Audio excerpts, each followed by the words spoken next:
Oke. Ini di Hakim-Hakim 7 ya.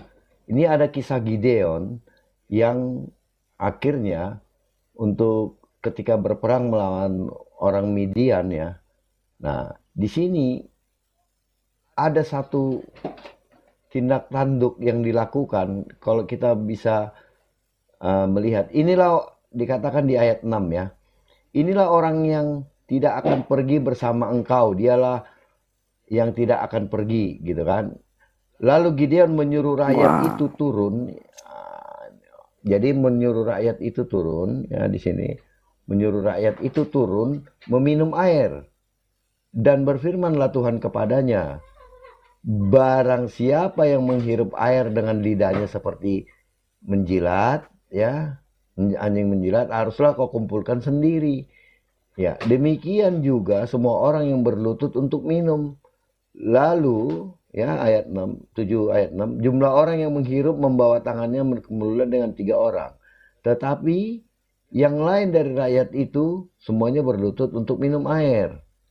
Lalu berfirmanlah Tuhan kepada Gideon, ketika 100 orang yang menghirup itu kau selamatkan kamu, aku akan menyerahkan orang Midian ke dalam tanganmu. Tetapi dari rakyat lain semuanya boleh pergi masing-masing ke tempat kediamannya.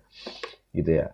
Dan nah akhirnya mereka, nah ini adalah kisah Gideon ini yang cerita tentang orang yang dipilih melalui dengan cara meminum air. Ya, meminum air dengan cara mereka minum, ada yang minum langsung, ada yang berlutut gitu ya. Nah, nah disinilah Tuhan memilih mereka untuk menyelamatkannya untuk berperang melawan Midian, gitu kan? Nah, tetapi di dalam ada kisah mereka di sana, ya, itu dikatakan adalah Talut. Boleh kita lihat bagaimana, sebentar saya coba carikan ya. Kisah Talut ya. berarti kisah itu diambil dari Alkitab, Bang. Iya, Itu tertulis di kitab mereka. uh, sebentar. Di mana ya saya baca itu? Nah ya. Kisah Talut itu ya si itu ya, Saul ya. Saul ya. Saul kalau nggak salah, oh di Al-Baqarah. Oke, di Al-Baqarah 246, Bang. Oke, saya buka ya. Di Al-Baqarah 246. Sebentar. Saya cari, oh iya, di Al-Baqarah 246. Oke, di 246 sampai Al-Baqarah 245. 245, 246 ya. 246 sampai 245. Gimana 46 dulu baru 245? Enggak, 245 dulu sampai lah. 252, 246 sampai 252. Oh, iya ya sebentar. 246 dulu, Bang. Iya, 246 dulu kan. Mm-mm. Mm-mm. Di situ adalah kisah Talut ya. Talut ini siapa? Nanti kita bisa lihat Talut. Ya, 246. 246. Oke, 246 ya. Al-Baqarah ayat 246. 246 ya. Di sini kita bisa lihat ya. Di sini dia mencomot itu ya. Ya. Tidakkah kamu perhatikan pemuka Israel ketika Musa wafat, yaitu mereka ketika berkata kepada seorang nabi mereka, angkatlah seorang raja untuk kami. Niscaya kami berperang di jalan Allah. Dan ia menjawab, janganlah, jika diwajibkan berperang, maka tidak akan berperang. Kamu tidak akan berperang. Mereka menjawab, mengapa kami tidak berperang di jalan Allah? Sedangkan sungguh kami telah diusir dari kampung halaman kami. Ya, dan pisahkan dari anak-anak kami. Tetapi ketika kami berperang diwajibkan atas mereka, mereka berpaling kecuali bagian kecil dari mereka. Allah mengetahui orang-orang jalim. Nah,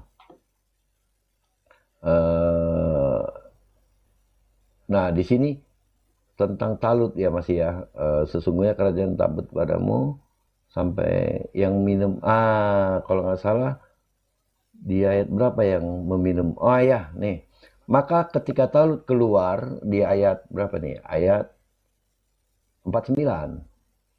Ya. Talut keluar membawa bala tentaranya, sungguh Allah mengujimu dengan sebuah sungai. Maka siapa yang meminum airnya, sesungguhnya ia termasuk golonganku. Dan siapa yang tidak meminumnya, sesungguhnya dia termasuk golonganku, kecuali menciduk-ciduk dengan tangan. Akan tetapi mereka meminumnya, kecuali sebagian kecil dari mereka. Ketika dia Talut dan orang-orang beriman bersama mereka menyeberangi sungai, mereka berkata, kami tidak kuat lagi. Ya, hari ini malah. Jadi di sini Bang, mereka baca saja ayat sampai ayat seterusnya, Bang. Ayat 50. Oh ya, Saya akan baca. ketika mereka maju. Bang, saya baca nanti abang jelaskan baca, ya. Abang baca. Iya. Nah, Bapak Ibu, diperhatikan baik-baik. Di satu sisi mereka mengatakan Alkitab kita dipalsukan. Ya. Alkitab itu sudah diubah-ubah, Alkitab dipalsukan. Tetapi cerita-cerita, tulisan-tulisan yang ada di dalam Alkitab itu diambil, dijadikan kitab suci mereka, tertulis di ayat Al-Quran. Itu sejarahnya dalam Alkitab. Sejarah kita diambil ya, cerita kita diambil. Mari kita lihat ya. Ini cerita dalam Alkitab Perjanjian Lama. Mereka tatkala Jalut dan tentaranya telah nampak oleh mereka, mereka pun Talut dan tentaranya berdoa, wahai Tuhan kami, tuangkanlah kesabaran atas diri kami, dan kokohkanlah pendirian kami, dan menangkanlah kami terhadap orang-orang kafir. Nah, ayat 251. Mereka, tentara Talut, mengalahkan tentara Jalut dengan izin Allah. Dan dalam peperangan itu, Daud membunuh Jalut. Kemudian Allah memberikan kepadanya Daud kekuasaan dan hikmah, dan mengajarkan kepadanya apa yang dikehendakinya. Seandainya Allah tidak menolak sebahagian umat manusia dengan sebagian yang lain, pasti rusaklah bumi ini. Tetapi Allah mempunyai karunia yang dicurahkan atas semesta alam. Ayat berikutnya, itu adalah ayat-ayat Allah, kami bacakan kepadamu dengan hak, dan sesungguhnya kamu benar-benar salah seorang di antara nabi-nabi yang diutus. Silakan, Bang. Iya, jadi kisah ini sebenarnya adalah kisah, bukan kisah Saul ya, gitu ya. Siapa ya? Saul ya, kalau nggak salah di sini. Saul. Si Talut itu Saul ya, Bang ya. Ya, siapa Talut dalam Quran itu siapa? Saul kayaknya, Saul. Nah, Saul. Nah, ini adalah sebenarnya siapa sih Talut? Saul kayak, iya Saul. Nah, ini sebenarnya mengambil kisah Gideon yang ada di Hakim-Hakim. Ya, tentang peperangan itu. Ya, lalu Gideon menyuruh rakyat turun minum air. Nah, kita lihat tadi di sini juga sama. Ya, di ayat 49 kalau nggak salah, 47, 48, 49. Ya, ketika Talut keluar membawa batu, sesungguhnya Allah mengujimu dengan sebuah sungai. Siapa yang meminum airnya, sesungguhnya termasuk golonganku.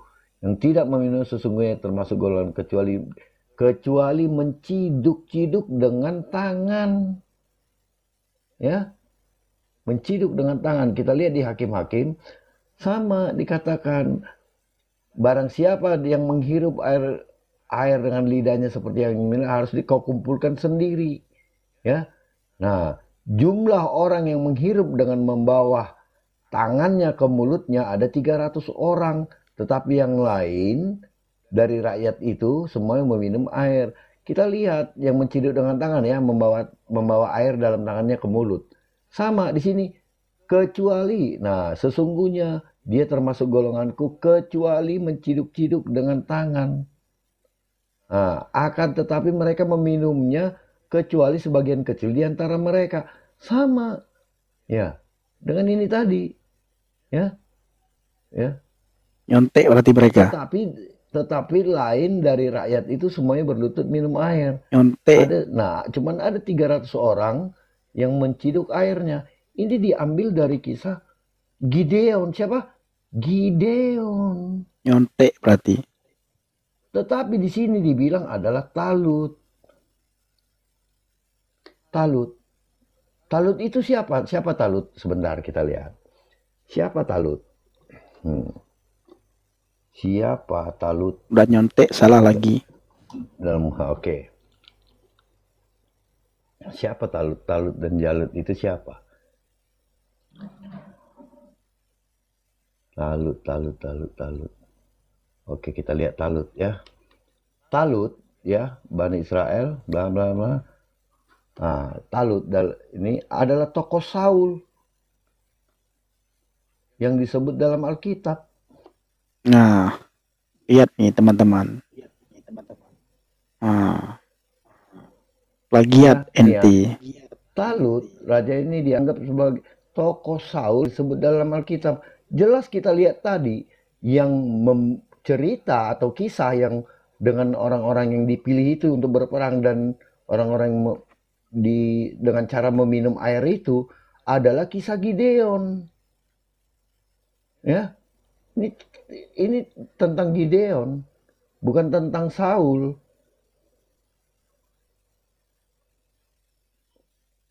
Ngawur, asli ngawur. Gitu. Tapi mereka menuduh kita, Bang, apa? Palsu. Palsu. Nah, makanya ketika ada orang membuat satu produk, ya kan, baju kancingnya di depan ditiru, tak tahu baju kancingnya di samping, yang meniru yang mana? Betul. Gitu. Jadi mereka ini sebenarnya cuma modal congor, nggak tahu apa-apa, membaca tapi nggak ngerti. Gitu. Jadi bener lah, ya. Ketika mereka bilang, wah Alkitab palsu, ditanya, pernah baca Alkitab? Enggak. Dari mana tahu palsu? Dari mana lo tahu palsu? Diperdengarkan. Itulah Bang yang saya bilang malam kemarin, Bang. Kami ini selama ini, Bang, ya. Saya cerita sama kawan-kawan ketika penginjilan kemarin itu. Kita ini selama ini diperdengarkan dan kita telan mentah-mentah. Ketika pemuka agama mengatakan Alkitab palsu, Alkitab sudah dipalsukan, Alkitab sudah diubah-ubah. Nah, pertanyaan saya kepada kalian yang mengatakan hal tersebut, pernah tidak kalian membaca Alkitab? Oh, tidak pernah. Lalu dari mana kamu tahu Alkitab itu palsu dan diubah-ubah? Oh, dari katanya. Katanya siapa? Katanya Ustadz. Tanyakan sama Ustadz itu, pernah enggak Ustadz itu membaca Alkitab? Enggak pernah juga. Lalu dari mana Ustadz itu tahu Alkitab dipalsukan? Dari atas lagi. Atas, katanya.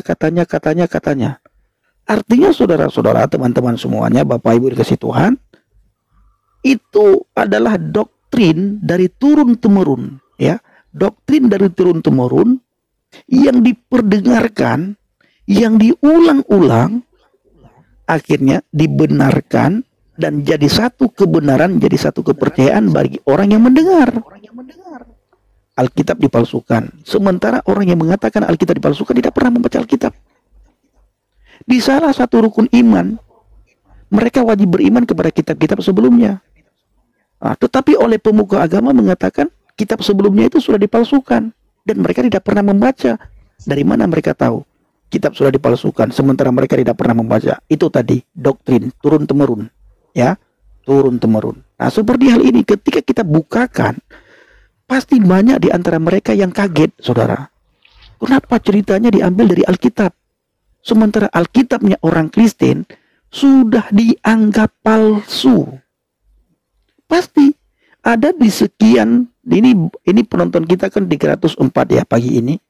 Dari 305 orang yang nonton ini, pasti ada salah satu di antara umat Islam yang berpikir dengan kritis. Nah, Ustadz mengatakan Alkitab palsu, tapi kenapa cerita dalam Al-Quran ini, ayat dalam Al-Quran ini cerita diambil dari ceritanya tertulis dalam Alkitab? Nah, ini coba berpikir dengan akal yang sehat, berpikir dengan kritis. Ya. Maka ada istilah sudah nyontek apa, Bang?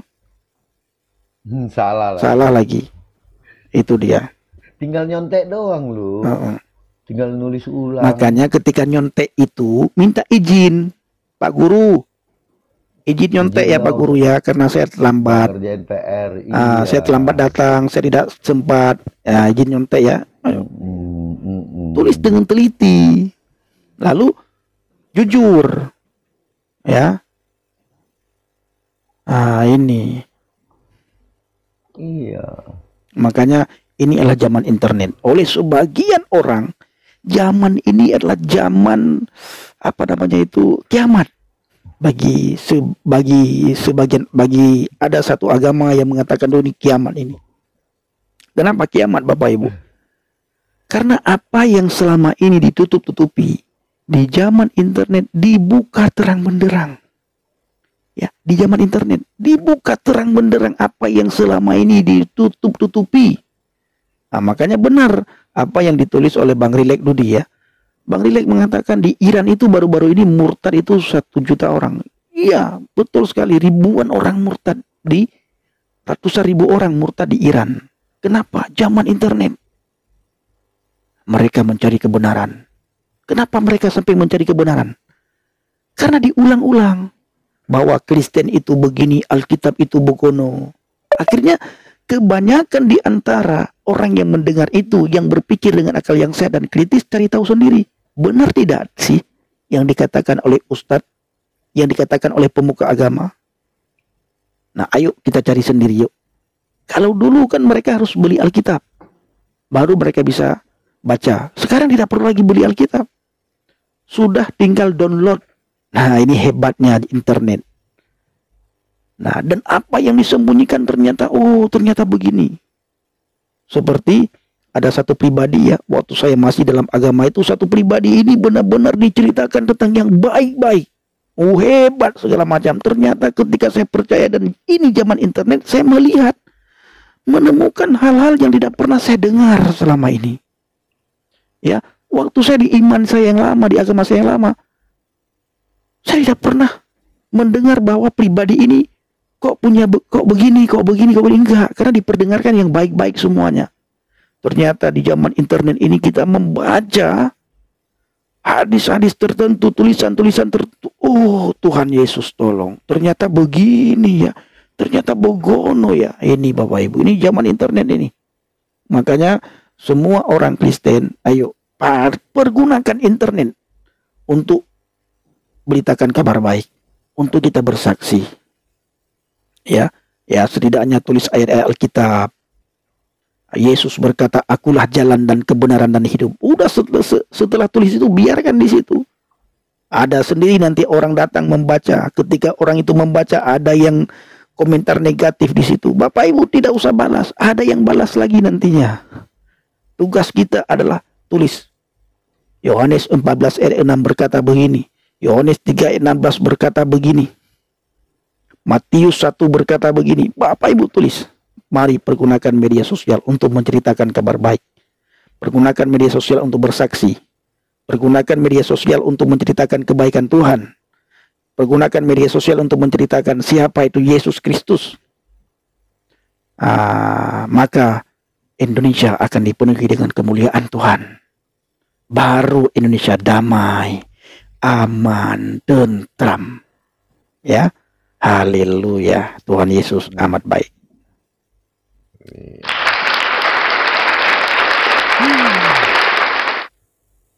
Sangat banyak sekali sebenarnya. Kalau ayat-ayat Alkitab yang dicomot di dalam Quran dan hadis saya banyak ini. Banyak Bang. Banyak ya? Banyak Bang. Saya bisa contohkan contoh 1, 2 gitu ya, sebenarnya banyak nih. Nih, saya sudah rangkum ya. Yang dicomot. Nah, ya kan. Mulai dari Yesaya 29. Aku tidak dapat membaca. Itu dari Yesaya 29 ayat 11 dan 12. Baiklah baca ini. Aku tidak dapat membaca sebab kitab itu bermeterai. Di KS ini bacalah, Iqra kembali. Aku tidak dapat membaca. Itu dari mana? Dari Yesaya 29.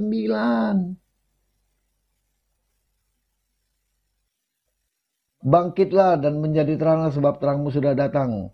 Dan kemuliaan Tuhan. Hai orang berselimut, bangkitlah. Lalu bangkitlah, peringatkan Tuhanmu dan agungkanlah. Nah, itu lagi. Nah, itu tertulis di kitab mereka juga begitu, Bang. Ada juga. Iya. Oke, Bang Dude sudah ingatkan ya. Tetep layar drone tetep layar. Ya, tetep layar. Ini kita jadi makin pagi makin seru ini ya. Iya. Yang kepanasan minta naik, kita minta maaf ya. Di bawah aja kalian tetep layar supaya telinga kalian itu mendengarkan firman Tuhan yang kami bagikan di atas. Kalau kalian di atas, kalian tidak bisa telinga kalian tidak bisa mendengar dengan tenang. Ya, mulut kalian ngerocos terus. Tapi kalau kalian di bawah, kalian hanya ngerocos pakai jari-jari. Sementara kuping kalian pasti mendengarkan. Nah, maka kalian di bawah saja. Ya, Pak Dude, minta tolong Pak Dude, ingatkan mereka supaya mereka tap-tap layar. Ya, Bang Rilek, Dude, minta tolong mereka supaya tap-tap layar. Teman-teman semuanya, ingatkan kawan-kawan kita untuk tap-tap layar ya. Nah, lanjut Bang. Iya. Nah, jadi kayak di Mazmur 84 ayat 10, ya. Di Mazmur 84 dikatakan, sebab lebih baik satu hari di pelataranmu di rumah Tuhan daripada 1000 hari di tempat lain. Iya kan? Nah, dicomot nih sama seseorang. Ya. Ya. Nah, salat di masjidku 1000 kali lebih baik daripada di tempat lain. Jadi sangat banyak sekali ya. Saya sampai HR Muslim, QS 5117, ya. Banyak ini sebenarnya yang harus kita ini. Nah, ini belum semua. Ini rangkumannya masih dikit gitu. Oke. Nah, jadi sebenarnya banyak sekali. Banyak sekali. Oke. Tutup Bang, biar kita tutup apa namanya? Itunya. Silakan Bang.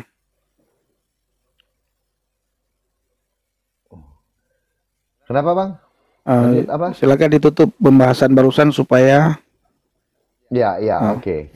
Jadi kalau dari tadi klaim mereka adalah kita mencontek ayat, mengapa segala Mencuri. semua, mencuri ayat gitu ya. Ternyata apa yang selama ini mereka tuduhkan itu ada di mereka, gitu ya. Jadi King Amirul dan si Watercat ini, kalian itu tolonglah kalian memirror apa yang kalian pertanyakan, apa yang kalian tuduhkan itu, coba kalian lihat kepada diri kalian sendiri, gitu, supaya kalian bisa sadar. Jangan hanya katanya. Kalau kalian, Pak Ustadz benar nggak sih ini begini, belum tentu Ustadzmu itu mengerti. Karena mereka bisa saja hanya belajar Iqra dan membaca pintarnya, tetapi mereka tidak mengerti apa yang mereka pelajari. Mereka tidak mengerti apa yang mereka ajarkan. Mereka hanya mempelajari, nih baca, nih cara bacanya, oh ini kayak gini nih, harokatnya tuh kurang panjang, apa ini ya, kayak hanya itu yang kalian pelajari, gitu. Bagaimana nada biar enak, itu yang, tapi makna daripada itu semua, cerita daripada itu semua, sejarah daripada itu semua kalian tidak pelajari, hingga kalian menuduh kami mencontek, hingga kalian menuduh kami maling. Tetapi yang sebenarnya ketika kami 700 tahun sebelumnya sudah dituliskan di dalam kitab kami, itu ternyata kalian comot, kalian bawa, dan ternyata berubah setelah 700 kemudian. Contoh yang paling dekat yang bisa saya katakan itu adalah yang tadi, ketika ada kisah Gideon itu, dan itu dituliskan persis, tetapi ternyata itu bukan kisah Gideon di dalam 700 tahun kemudian. Itu kisahnya adalah kisah si Saul, Raja Saul, karena yang menjadi raja pada saat itu adalah Saul, bukan Gideon, gitu kan. Nah, ini kan sudah boleh dibilang sudah lari daripada tokoh yang diceritakan dan apa yang terjadi. Jadi sejarahnya ngawur akhirnya. Sejarah itu adalah sejarah Gideon, tetapi yang diceritakan itu adalah cerita orang lain atau Raja Saul. Nah, ini ketika mencontek, marilah kita mencontek secara teliti, gitu loh. Jangan asal mencontek akhirnya ngawur semuanya. Masih banyak nggak kengawuran yang bisa saya tunjukkan? Next. Salah satu yang tadi Bang Pendi senggol dikit gitu kan. Nah, itu Bang Pendi juga tadinya kurang perhatikan soal itu. Betul ya Bang? Betul. Ya? Kurang perhatikan, tetapi setelah diperhatikan, oh iya juga ini, kok gini ya gitu kan. Nah, jadi banyak sebenarnya keabsurdan, kesalahan sejarah, kesalahan zaman gitu. Istilahnya begini, mungkin juga kita tahu ada zaman salib di zaman Musa gitu. Nah, ini kan sesuatu yang lucu gitu. Nah, Nah ini kesalahan-kesalahan. Makanya mereka terlalu, kalian itu janganlah anti sejarah. Karena sejarah itu berbicara apa yang sudah terjadi, Pak. Gitu. Bukan cerita dongeng. Kalau dongeng itu adalah diceritakan tapi tidak pernah terjadi. Atau bisa saja ada terjadi tetapi melenceng daripada apa yang seharusnya ada. Gitu. Atau bisa saja itu hanya sebagai nasihat. Gitu. Cerita itu. Contohnya, bagaimana dongeng terjadinya Danau Toba? Oh, itu karena ada seorang perempuan begini akhirnya dari ikan mas gitu. Dia menangis karena dia disakitin, akhirnya dia menangis sampai banjir. Nah, itu kan dongeng gitu. Bahkan dongeng maling kundang bisa orang tunjukkan jejaknya. Contohnya, kita tidak tahu itu benar atau tidak. Tapi setidaknya ada Itu jejak. ada jejaknya. Loh, kenapa bisa ada cerita ini? Oh, ini ada. Nah, lihat kan tuh ada bentuk orang lagi seperti ini. Nah, ini orang nih sebenarnya awalnya. Nah, ini orang yang durhaka terhadap ibunya. Nah, ada jejaknya. Masalah Lalu bagaimana dengan cerita-cerita yang tidak punya jejak dan tidak punya sejarah, tapi kalian percaya? Nah, ini yang harus kalian pertanyakan di dalam diri kalian sendiri. Lalu bagaimana kami percaya? Kami percaya bukan hanya kata orang, tetapi bahkan orang yang di luar kekristenan menuliskan tentang bagaimana kekristenan itu sendiri. Dan bagaimana jejak-jejak kekristenan itu ketika diteliti, oh ya, paling tidak 80%, 70% ada kebenarannya. Ada bukti sejarahnya. Walaupun 50% pun karena masa zaman yang sudah mungkin rusak, kerusakan zaman, itu masih ada tapi. Walaupun 1-2 bukti sejarahnya. Bagaimana kalian percaya sama yang tidak punya bukti sejarah, tidak ada tulisan sejarah, tetapi kalian ngotot. Tadi saja saya sudah tunjukkan kesalahan satu sejarah yang diceritakan. Sadar kalian teman-temanku. Sadar kalian. Kalian tolong kalian membaca kembali. Kalian menelaah apa yang kalian yakini. Jangan hanya mempercayai apa katanya. Yang sudah tertanam selama ini kesalahan. Yang sudah tertanam selama ini di dalam diri kalian. Tolong kalian bongkar. Kalian lepas dulu. Kalian lihat mana sih sebenarnya. Kok kata si A begini? Kok kata si B begini? Nah, kalian coba cocokkan. Nah, itu saudara-saudaraku. Jadi, supaya kemurnian keyakinan kalian itu benar-benar kalian yakini. Kalian benar-benar meyakini karena kalian memang mengetahuinya, bukan kata orang. Kalau kalian benar-benar meyakininya, silahkan. Tetapi menurut saya sudah tunjukkan fakta-faktanya. Masih banyak fakta yang bisa saya tunjukkan. Nah, itu ya teman-teman ya. Oke. Jadi supaya tidak panjang, ke depan-depannya nanti datanglah, nanti pelan-pelan kita ulas. Gitu Bang Pendi ya, pelan-pelan ya. Siap, pelan-pelan. Kita kuliti pelan-pelan. Pelan-pelan. Kita iris tipis-tipis kata Bang Pendi. Betul, kita iris tipis-tipis. Artinya Bapak Ibu, jika kalian punya 1000 pertanyaan, Alkitab punya ribuan jawaban, ya. Ribuan jawaban untuk menjawab pertanyaan-pertanyaan kalian. Nah, cuma kalian harus memberikan telinga untuk mendengarkan. Sadar, ya, harus sadar. Nah, makanya Bapak Muhammad Kece, ya, saudara kami Bapak Muhammad Kece berkata apa? Salam sadar. Nah, kalau saya katakan apa? Kalau saya salam aki. Nah, kenapa saya pakai aki? Nah, saya identik dengan akik teman-teman. Saya pakai akik, saya banyak akik. Ya, ini dari Kalimantan ini. Ini juga dari Kalimantan ini, batu aki apa namanya? Ini ciri khas Kalimantan ini. Ya. Red Borneo. Nah, ini Red Borneo ini akinya. Nah, ini juga ini. Nah, ini Yellow Sapphire ya. Yellow Sapphire itu banyak. Jadi, saya pakai aki ini bukan untuk mempermanis jari. Ada makna rohani yang saya sematkan ketika saya pakai aki. Salam aki, saya katakan di YouTube. Apa arti aki? Aku kabarkan Injil keselamatan. Keselamatan. Aki. Aku kabarkan Injil keselamatan. Ya, seperti Aceh.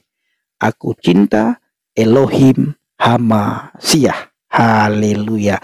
Kafir kaya akan firman. Haleluya, luar biasa Tuhan Yesus baik, amat baik ya.